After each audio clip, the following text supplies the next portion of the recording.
After Jesus died on the cross, the disciples thought their movement was over. Their leader and his vision were gone. Disappointed and discouraged, many of them simply went back to what they'd been doing before Jesus called them. Peter and several of the others were fishermen by trade.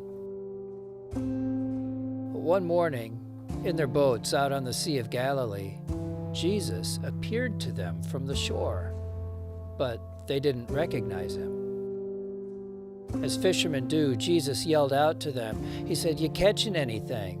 And they'd had a terrible night, so they called back, "No,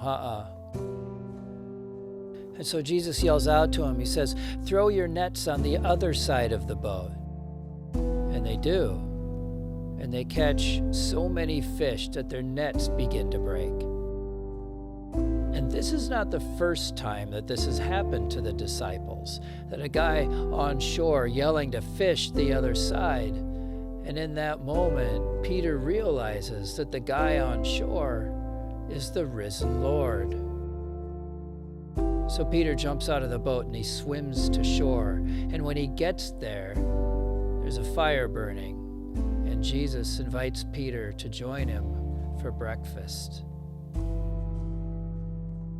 When Peter and Jesus are reunited there on the beach, their reunion is really burdened because Peter has created a deep wound. He's denied Jesus 3 times. And though Jesus had said to Peter that he would be the rock on which he would build his church, Peter's mistake, his denial, seemed to set all those plans adrift.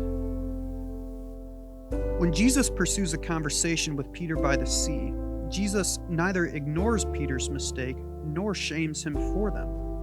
Instead, he asks Peter 3 times, "Do you love me?" And here are 3 chances for Peter to claim Jesus 3 times where he had denied him 3 times prior. In doing this, Jesus allows for Peter's wound to heal. The 3rd time, Peter cries out, "Lord, you know everything." And yes, he does. And that is the point. Even knowing everything, Jesus still replies, "Feed my sheep." Now, Peter's wound is healed, but a scar is left. It's part of everything about Peter that Jesus knew and invited him into ministry anyway. All of us, we come scarred into ministry on behalf of Jesus. Still, Jesus says to us, "Feed my sheep."